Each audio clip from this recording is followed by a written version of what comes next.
1999. My alarm rang at 7 and I pressed snooze as usual. The second time I awoke, it was still 7. This happened occasionally, these blips in my existence. I got blank stares whenever I tried explaining them, so I didn't anymore. The feeling I had was that time wouldn't move. A second would refuse to pass as it usually did, and I would find myself trapped in a moment, unable to progress beyond a minute or two. My bathroom mirror, flecked white with toothpaste, reflected me to myself. Lines from the pillow were pressed into my cheek. I ran my fingers over the indentations. The toothpaste flecks gave the effect of being in a shaken snow globe. In the kitchen, the same drain flies circled the sink, unless they were new ones, the former one's progeny. Debbie never washed her dishes, and her lipstick-rimmed mug sat balanced on the edge of the sink, like a dare to raise the issue. Warily, I ate a piece of toast with blueberry jam. The toast crunched as it always had.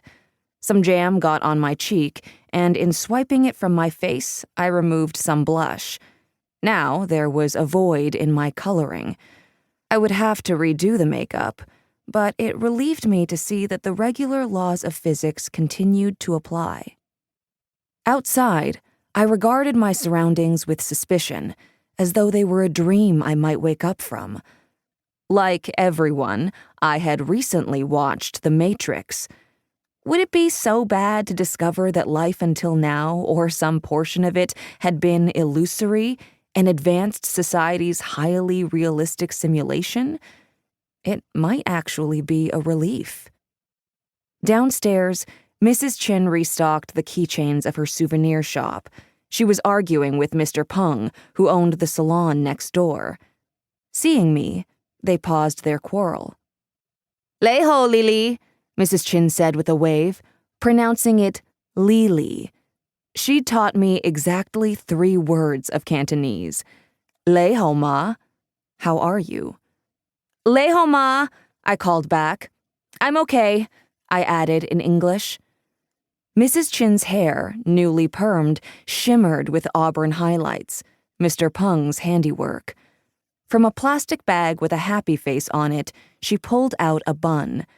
The yeast smelled sweet. Did I want one? I shook my head. Not today. The bell on the cafe door gave its meek ring. I ordered my regular latte, the latte I shouldn't have been buying because I didn't make any money. I sat to drink it. A dark-haired man held a bagel to a child's small mouth, waiting for the child to accept a bite. I followed his gaze to the New York City street, where nothing appeared out of the ordinary. People, pigeons, bags of trash. Holding the bagel steady, the father's mind traveled elsewhere. It was a look I remembered my mother wearing when I was a child, one I resented. How dare she think of anything but me?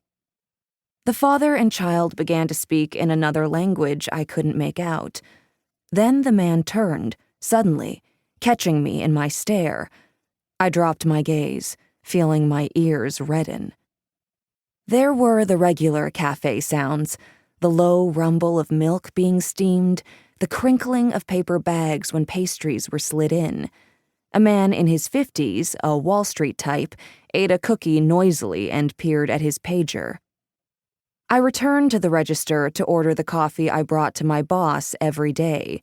It was a dark roast stirred with 2 pink packets of Sweet and Low, made paler with half and half, until it was the color of Halle Berry, he'd instructed proudly on my first day, as if that wasn't a terrible thing to say.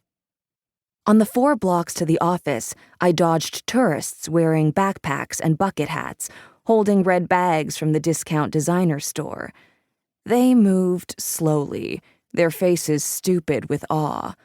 I walked fast, with purpose, gripping the cup of coffee, which burned through its cardboard sleeve, proud to be inured to a cityscape that instilled marvel in everyone else. When I entered the immense glass building, I did so with a sense of importance and authority. I worked here. I was an unpaid intern, but still.